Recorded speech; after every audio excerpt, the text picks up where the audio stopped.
Now that we have the first two features set, it's probably going to get easier.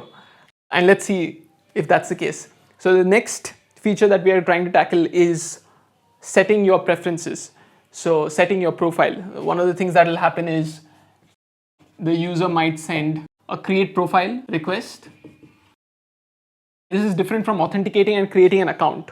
A profile requires your image, you have the image URL, your date of birth, etc., etc. All those details which you may feel are relevant to this site can be sent through a create profile request. So this is going to be a post request, and I'm going to be expecting a JSON object of create profile. Now this is quite interesting. This is the first post request that we are talking about. What happens?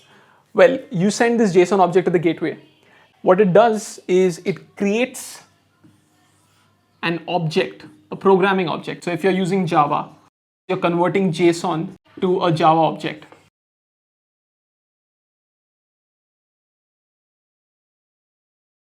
The service which has registered itself responsible for this method name has to define the object. Take your time to understand this. If you have said that I will take care of create profile requests, you have to be able to convert the JSON object that this guy sent to an object that you understand.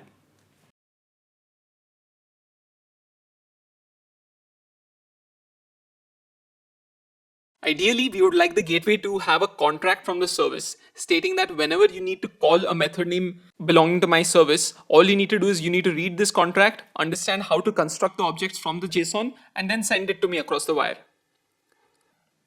Of course, as a service, it's my responsibility to maintain this contract. So I'll be sending updates regularly. Whenever you get a request from outside users, you need to read this contract, figure out how to create the objects, and then send them to me on an API call.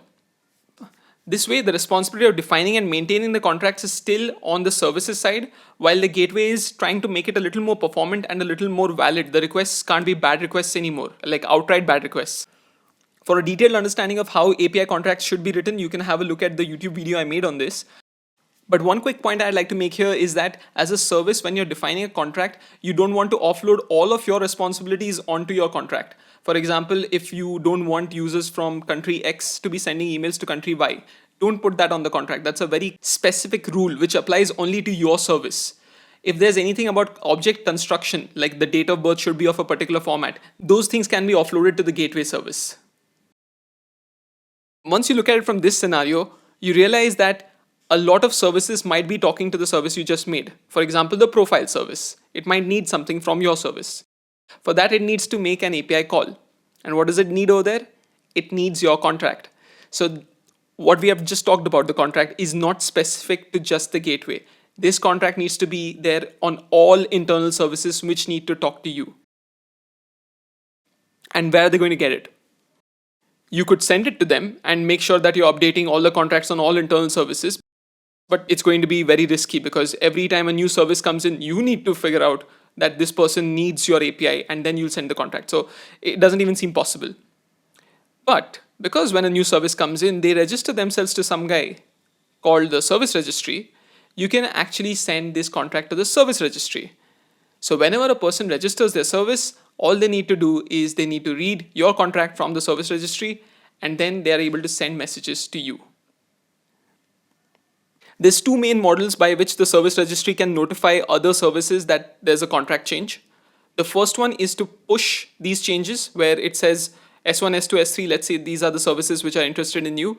They are sent an update notification by the service registry saying that, hey, there's a change in the contract from this special service over here. Why don't you update your code? Now, this is a very risky thing. First of all, there's something called a fan out, the thing that we saw earlier. But that also is not as risky as the idea of changing your code on the fly. You can't do that. Okay, if you have some sort of definition which your code depends on, you can't just change the code on the fly. You have to actually restart your service with the new code.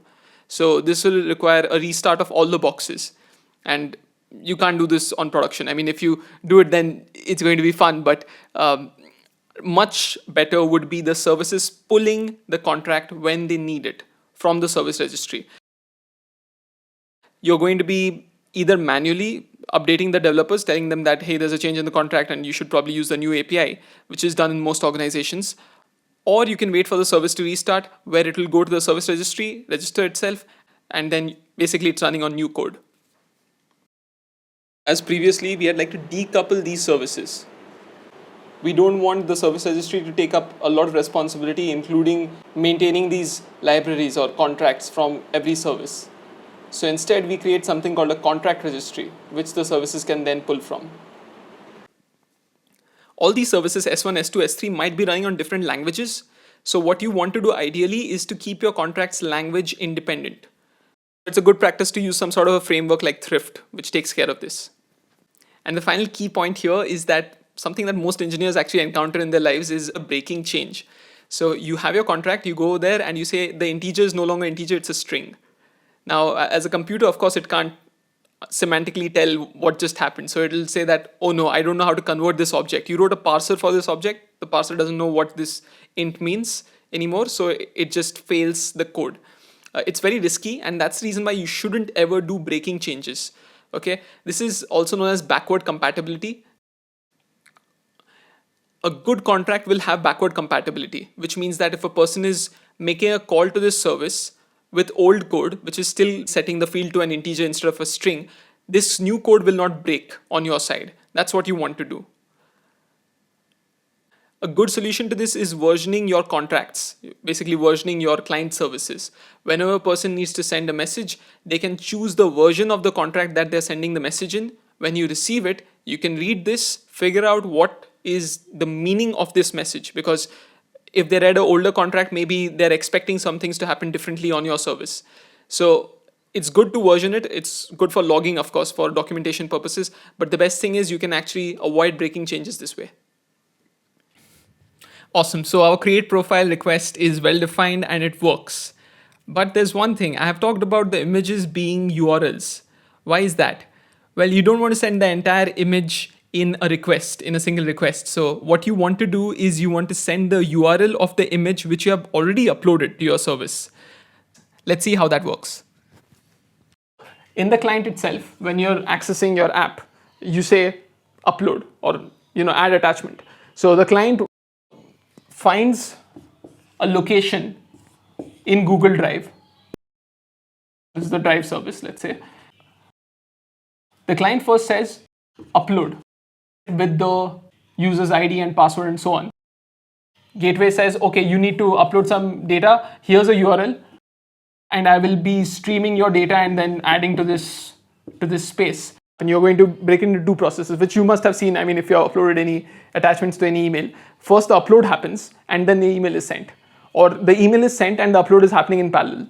That's because these two services are running in parallel.